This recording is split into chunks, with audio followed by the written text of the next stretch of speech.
Hey, Pumpkin, a lot of y'all out here screaming fuck America, but you still flying that flag on your EBT card, ain't you? I mean, saying you hate this country but still swiping stars and stripes for benefits? Explain it to me, please. How do you hate the country that is literally paying your grocery bill? That's wild. I can see how accountability would be uncomfortable there. You'd have to admit that the same system that you curse is the one feeding your family. I'm not saying you need to love every single thing about America. We're not perfect and there's a lot to fix. But you should at least recognize that you're cashing in on the very thing that you're trashing. And that's the part nobody wants to hear. They want the benefits without responsibility and the freedom without gratitude. It's like yelling at your parents when they still pay your phone bill. You don't look rebellious. You just look ungrateful. So if you think America's that bad, go ahead, pack it up. Swipe that EBT card one last time and go take another country for a test drive.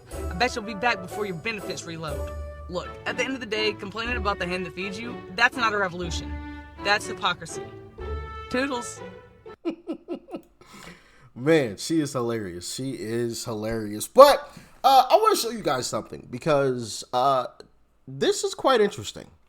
Even with all of the yelling and the screaming and the blah, blah, blah, right? From mainstream media and from Democrats constantly lying about Uncle Trump, his policies, and what it is that he's doing, Democrats are still underwater. And Trump's policies haven't even fully taken effect yet. I mean, we're still within the first year. Which is crazy to say because all of these liberals are constantly losing their minds. And it's like, bro, you know you got over 3 more years of this? Like, this ain't ending anytime soon, buddy.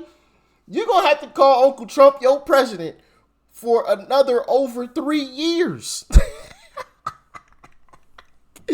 Oh, man, it's hilarious. But let's jump into this clip from CNN and their numbers. And keep in mind, this is CNN, so if they're posting these numbers, they're probably a lot worse.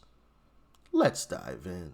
What do you think? Yeah, what are we seeing? You know, Donald Trump being underwater, Democrats saying, oh, this guarantees us we're going to fly high in the midterms. Let me tell you, this guarantees you nothing, because at this particular point, the Democrats are the New Orleans Saints of political parties. What are we talking about? Trust the Dems or GOP more on the economy? Who leads on the economy? Republicans by 7. Immigration, Republicans by 13. How about crime, a big issue for Donald Trump and the Republicans? Look at that, lead by 22 points. So the bottom line is this. At this particular point, the ball may be on the ground, but the Democrats have not picked up the ball and running with it. If anything, at this particular point, it's the Republicans who are running with the ball on the top issues, the economy, immigration, and crime. Give some context on this. Compare this when Republicans last took the House. Yeah, let's compare it back to 2022. I think this kind of gives away the game right here. Okay, the GOP is more trusted than the Dems on the economy. It was 12 points in 2022. Slight decline in that lead, but still 7 points. How about immigration? It was Republicans by 3 back in 2022. Look at this.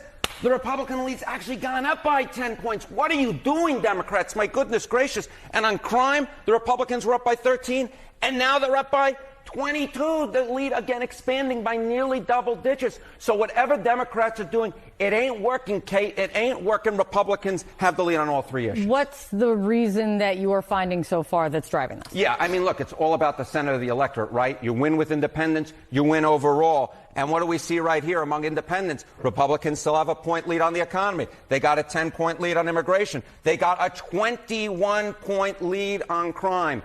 The bottom line is when you look at these numbers, Democrats should call their offices because at this particular point, even if Republicans or even if the public doesn't like what Donald Trump is doing, they ain't necessarily liking what Democrats are doing. And it ain't just a referendum on one party. You actually have to go out and beat that party at this particular point. Democrats are not able to beat Republicans. They still and again, this isn't as Donald Trump came into office. These are numbers from this month.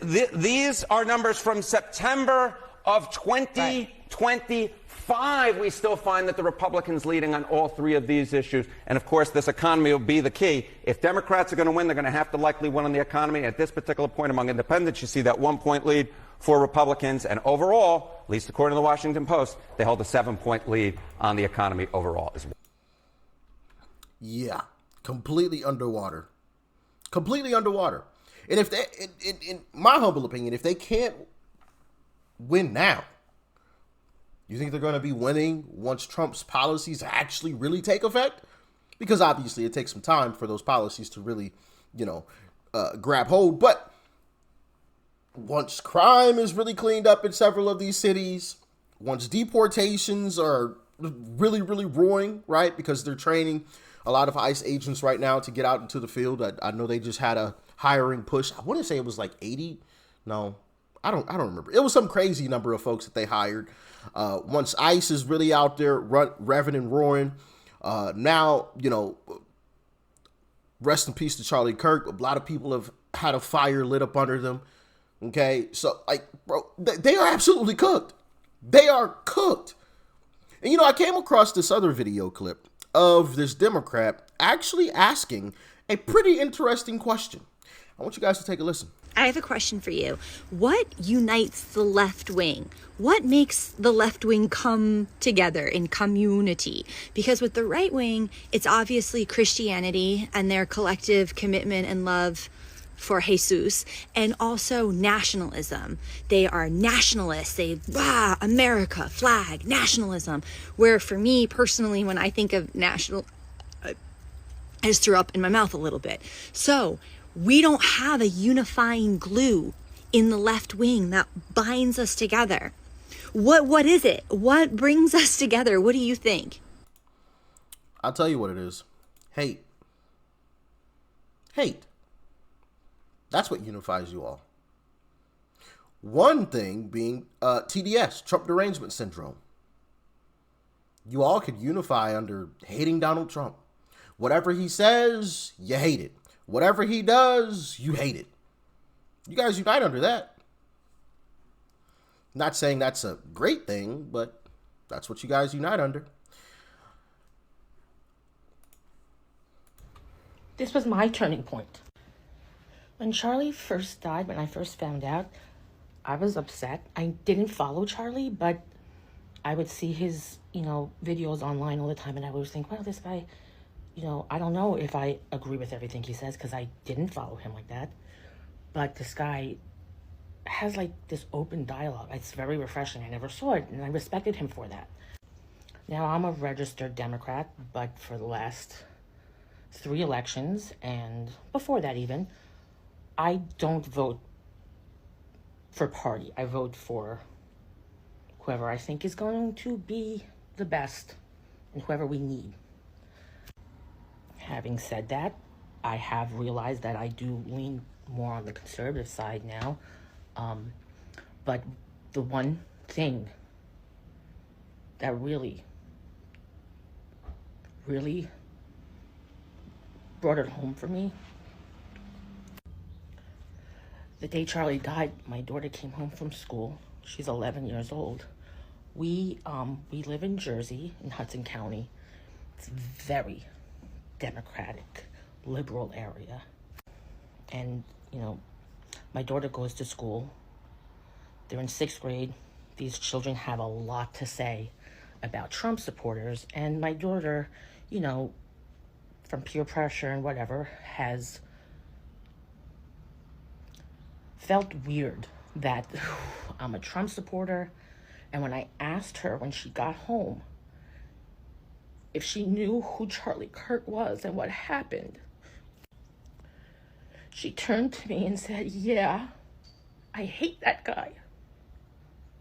And that was my turning point. We never spoke about Charlie in this house. We never even, I don't even know if she's ever seen his stuff. And I'm really getting sick of people quoting him and then me having to go and find the transcript of that specific quote and send it to them. And then come back to me and go, oh, yeah, okay, I understand now. I'm getting tired of it. My turning point was when I realized they're influencing my children. For real. This isn't, oh, they're teaching this in school. No, this is actual influence on for my child to turn to me and say, I hate him. For no reason. She couldn't back it up. That was my turning point. Yeah. Once again, uniting in hate.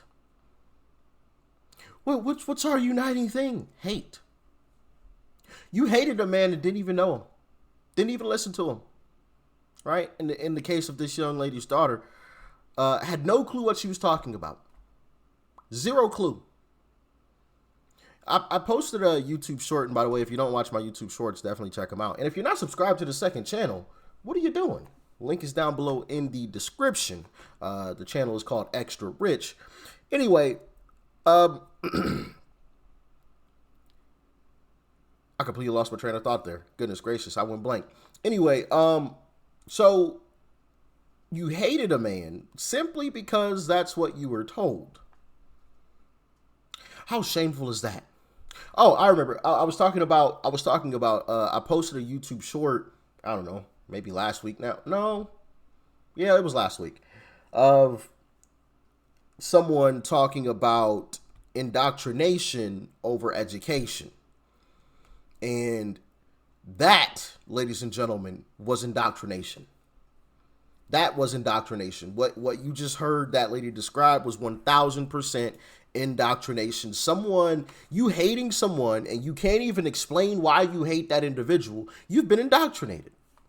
You've been indoctrinated. I was indoctrinated at one point, right? You guys, I've told this story several times. I used to hate Trump. And then I said, you know what? Why do I even hate this guy?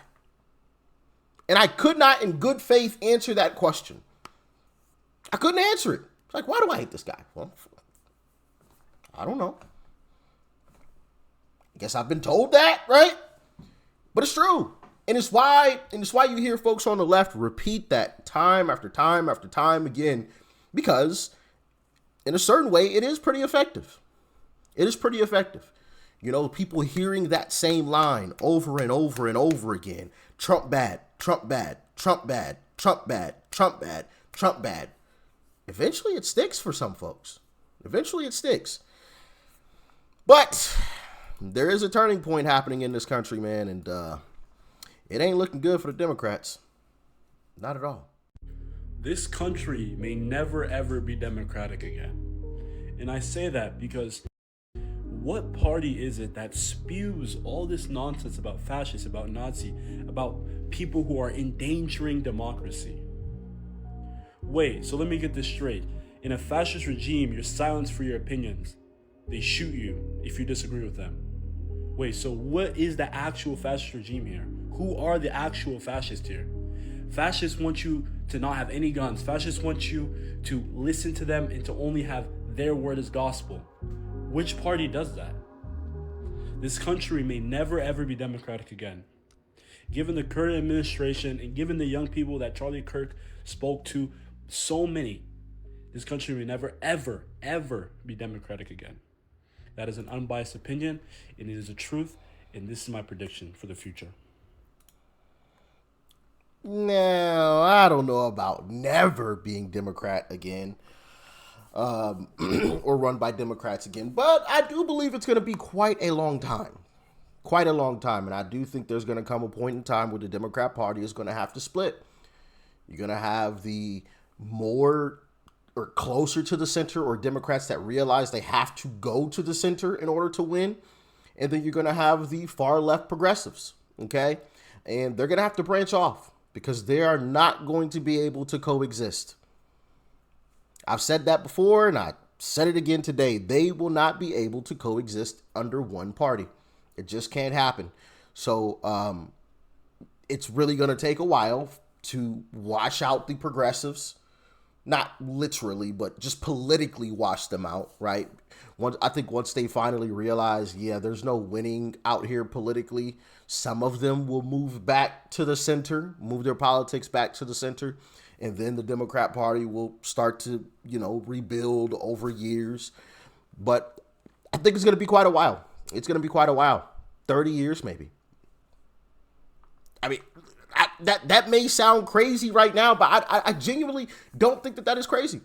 Considering where the party is now, considering the direction that it's going in, I mean, they're literally about to elect Zoran Mamdani I mean, or maybe he's the flip for the Democrat Party. I don't know. Once people realize how terrible his policies really are, when they're actually implemented, maybe that wakes up the Democrats. I don't know. But as of right now, I don't see them winning for a very long time.